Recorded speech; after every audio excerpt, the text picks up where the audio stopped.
CPM চিরকাল যে একটা মিথ্যাবাদী দল, লোককে বোকা বানাবার দল, মুখে এক কথা বলে কাজে আরেক করে, তার প্রমাণ এখন পাওয়া যাচ্ছে।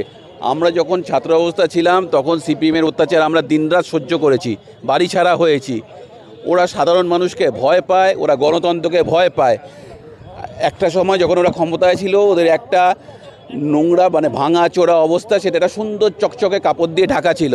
কিন্তু ক্ষমতা থেকে চলে যাওয়ার পর আজকে সেটা উড়ে গেছে, ওদের দলের কঙ্কাল বেরিয়ে গেছে, পরিকাঠামো সম্পূর্ণ লোকের কাছে দেখা যাচ্ছে। এবং সবচেয়ে বড় কথা, ওদের যে নেতা নেত্রী যারা নির্বাচন লড়ে, তারা আজকে দল থেকে বেরিয়ে গিয়ে দলের বিরুদ্ধে সরাসরি কথা বলছে। এর থেকে বোঝা যায় যে দলটা একটা দিশাহীন দল, একটা মিথ্যাবাদী দল, একটা হাড়মাদে ভরা দল। কিন্তু মোহাম্মদ সেলিম যখন প্রতিকূল বেরিয়ে গেছে, বলছে একজন সন্তান বেরিয়ে গেছে, চোখ দিয়ে জল ফেলছিল। না, ওনাকে তো এটা করতেই হবে, এটা তো কুমিরের চোখের জল। হ্যাঁ, কারণ আজকে সিপিএম যা যা বলে সবই মিথ্যা কথা বলে। আর আজকে সবচেয়ে বড়, প্রতিকূল রহমান তো সরাসরি উনার নামে বলছে। এখন উনাকে নিজের আত্মসম্মান বাজাতে, নিজের মুখ বাঁচাতে তো বলতেই হবে যে সন্তান সম।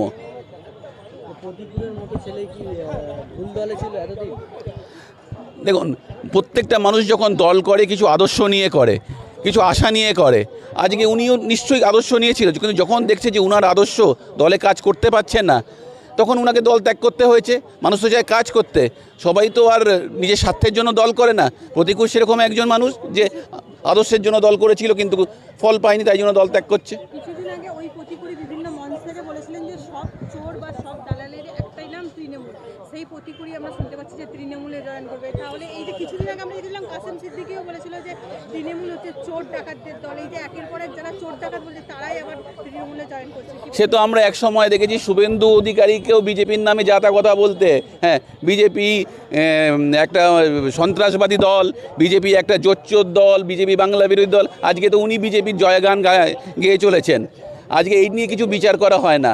আজকে মানুষ যখন একটি দলে থাকে, অনেক আশা নিয়ে থাকে, অনেক আদর্শ নিয়ে থাকে, তাই তাকে বলতে হয়েছে, প্রতিকূলকে সেভাবে বলতে হয়েছে। প্রতিকূল অন্তত শুভেন্দুর মতো একজন মিথ্যাবাদী নয়।